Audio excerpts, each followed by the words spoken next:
Merci pour la question. D'abord, oui, nous accompagnons les équipes dans la mesure où euh, toutes les équipes sont complètement prises en charge en termes de leurs dépenses, de déplacement, de logement pendant la saison de la Basketball Africa League. Et en plus, il y a une subvention qui est euh, remise pour accompagner le développement de le roster, you know, pendant la Basketball Africa League. Bon, maintenant, ce qu'ils vont faire après dans le club, et pour le moment, c'est en dehors de euh, nos compétences ou responsabilités. Mais euh, on le déplore, hein, et je pense qu'on en a parlé l'année dernière. C'est l'une des choses que nous, je suis sûr qu'il y aura, ça va changer. C'est qu'il faut changer tout l'environnement, professionnaliser l'environnement. Ce que nous voulons, c'est que ce qui se fait au niveau panafricain avec la Basketball Africa League se déteigne au niveau national. On aura vraiment réussi lorsqu'on verra le même niveau d'engouement à Marius Ndiaye pendant les compétitions du championnat national du Sénégal, que la JA joue contre le Duc ou la ville de Dakar ou UGB, etc.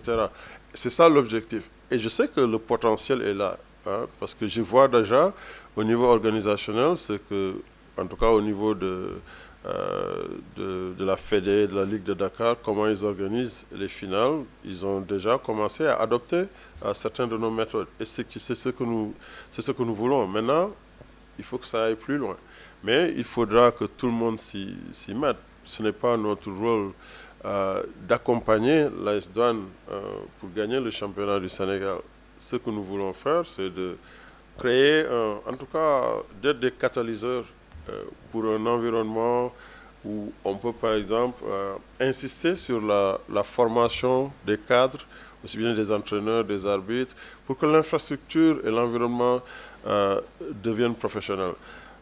Oui, avec la saison qu'on a vue l'année dernière, Jean-Jacques Boissy qui s'est vraiment révélé, et c'était la première fois, la première saison, j'avais vu un jeune garçon comme Mo Faye avec l'AS Douane. Je ne pense pas qu'il avait été en équipe nationale avant cela. Same avec Cheikh Bamba Diallo. On l'a vu avec le jeune Aliou Diarra l'année dernière, avec le Stade malien, des jeunes talents africains qui, apparemment sortaient de nulle part. C'est pas qu'ils sortaient de nulle part, c'est qu'ils n'ont pas eu, comment dire, la plateforme pour vraiment exprimer ce qu'ils savent faire. C'est ce qu'ils ont fait. Maintenant, une fois qu'ils se soient exposés et qu'ils se révèlent, l'idéal serait que l'AS Douanes puisse garder Jean-Jacques Boissy ou Mofei ou le Stade malien garde Aliou Diarra ou Souleymane Bertel l'année dernière. Mais bon, les réalités sont ce qu'ils sont. Mais je suis sûr que certains de ces jeunes qui partent jouer et je n'ai rien contre la quatrième division en France ou la troisième division ou ailleurs, hein, je suis persuadé qu'il y a les moyens, si c'est juste en termes de compensation, de les garder ici. Mais aussi, il y a beaucoup plus que ça. Bon, comment ils s'entraînent avec le club, où ils s'entraînent, comment ils sont entourés, comment ils sont encadrés. C'est tout cet écosystème qu'il faut réfléchir à améliorer. Et nous sommes sur la bonne voie en ça. Je peux vous dire que les équipes qui vont avoir du succès dans cette Basketball Africa League, ce sont des équipes qui ont une forte ossature de joueurs de souche, de joueurs du pays même. Alors vous avez vu avec Bangui, ils ont battu City Oilers 2 fois, ils ont battu Al Ahly de la Libye, je pense. Al Ahly de la Libye, qui est une très forte équipe, mais cette force est basée surtout sur les joueurs étrangers qu'ils ont. Et pour le rappeler, chaque équipe doit avoir 7 joueurs locaux et 5 joueurs qui peuvent être d'ailleurs. Et parmi ces 5 joueurs, 3 Africains. Alors, ils ont leurs 2 Américains qui sont très forts, ils ont leurs 3 Africains, dont un Sud-Soudanais, et l'autre, je pense, c'est du Nigeria. Ils sont très forts, mais après, il n'y a pas de banc. Il y a peut-être 2 joueurs libyens qui jouent un peu. C'est pourquoi la fatigue va les rattraper.